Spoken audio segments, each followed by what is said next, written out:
Hello friends, good morning, जय जगन्नाथ। मोर YouTube channel को आपण मन को स्वागत जनाऊँगी। तो देखंतु आम बाड़ी रे एते सारा कंचा लंका है, तो मु भावुची ए लंका गुड़ा को मु आचार बनईदेवी। देखंतु एते सारा है, तो मुझे भल भाव पानी रे धोई नेबी।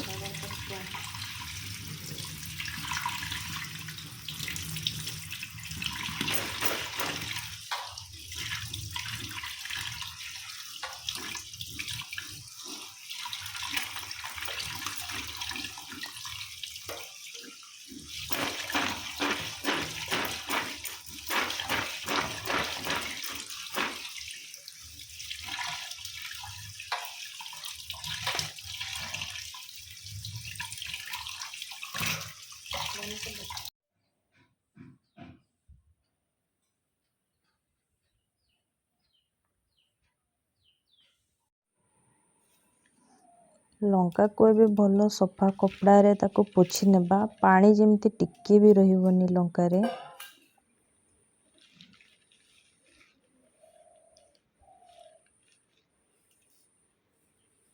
देखंतु याको मो कपड़ा रे भल भाव पोछि नउछि लंका को।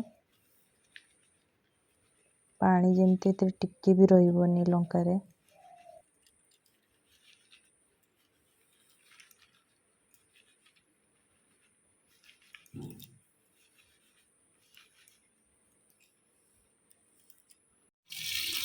एबे लेंबू को भी मु भल भाव धोई दउछि।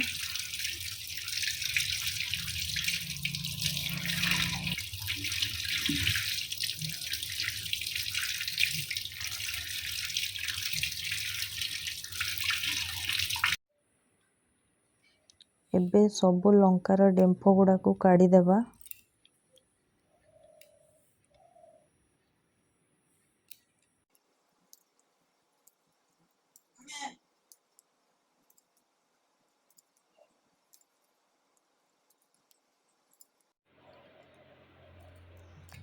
लंका को मु एबे कैंची रे भड़िया मु फाड़ करिवि। पूरा फाड़ करिविनी, हाफ फाड़ करूछि मु।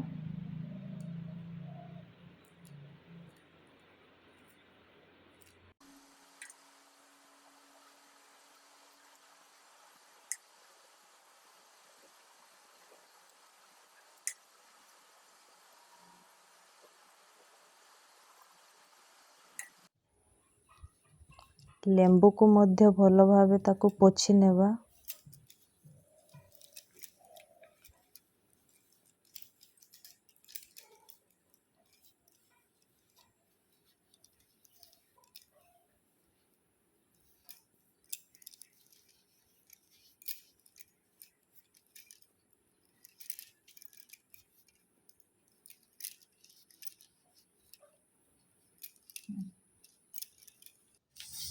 एबे मसला को भाजी नेबा। मु मसला रे देइछि जीरा, पान मधुरी, मेथी, जुआनी को भाजी नउछि।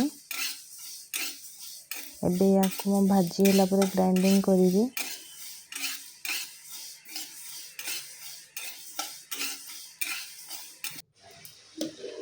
हल्का गुंड करिवि मु, पूरा गुंड नाही।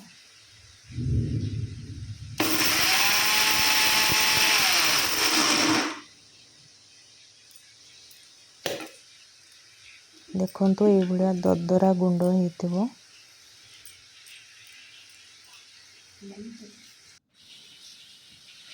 एबे लंका रे पकेली मु हळदी गुंड,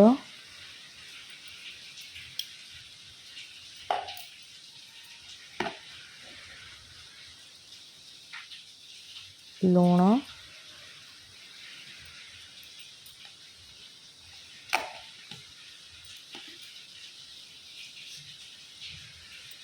तापरे मु मसला देली। एबे याको भल भावे मिक्स करिबा।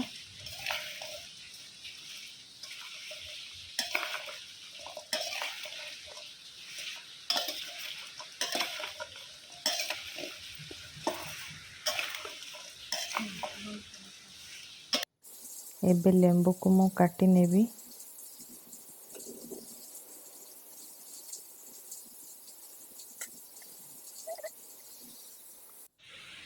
ଏବେ ଏଥିରେ ମୁଁ ଲେମ୍ବୁ ରସ ଦେବି। ଲେମ୍ବୁ ଦେଲେ ଆଚାରରେ ଖଟା ହେବ, ସେଥିପାଇଁ ମୁଁ ଲେମ୍ବୁ ଦେଉଛି।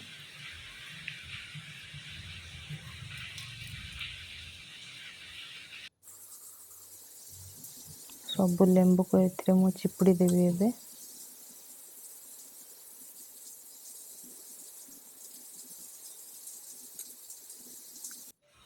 ଏବେ କଡ଼େଇରେ ମୁଁ ଟିକେ ହାଲକା ଉଷୁମ କରିବି ସୋରିଷ ତେଲ।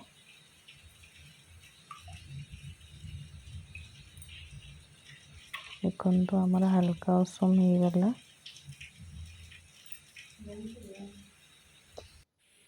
ଏବେ ତେଲକୁ ମୁଁ ଆଚାରରେ ଢାଳିବି।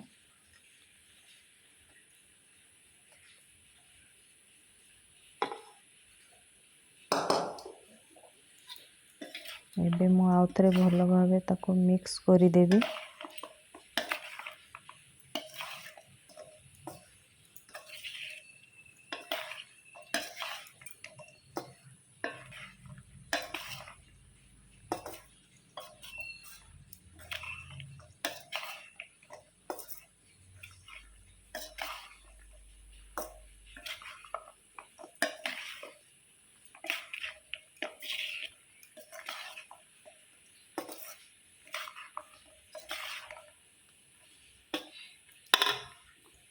ଏବେ ମୁଁ ଏଥିରେ ଟିକେ ହିଙ୍ଗୁ ଦେବି।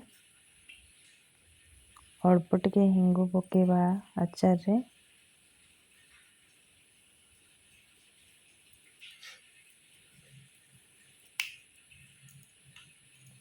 ତାକୁ ଆଉ ଥରେ ଭଲ ଭାବେ ମୁଁ ମିକ୍ସ କରିଦେବି।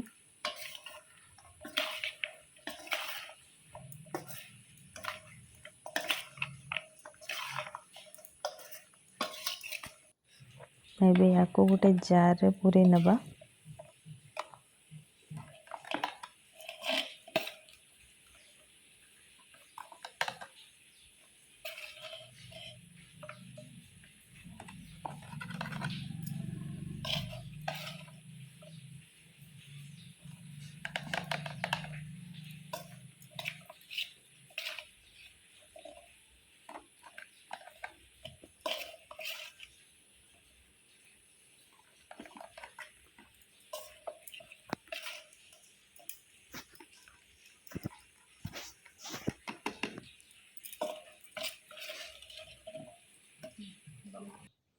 ଏବେ ଆଚାରକୁ ଆମେ ଖରାରେ 2-3 ଦିନ ରଖିବା। 2-3 ଦିନ ରଖିଲା ପରେ ଆମର ଆଚାର ଖାଇବା ପାଇଁ ପ୍ରସ୍ତୁତ ହେଇଗଲା। ଏ ଭିଡ଼ିଓଟି ଯଦି ଭଲ ଲାଗୁଛି ତାହେଲେ ଲାଇକ୍ କରିବେ, ସବସ୍କ୍ରାଇବ୍ କରିବେ ଏବଂ ସେୟାର ମଧ୍ୟ କରିବେ।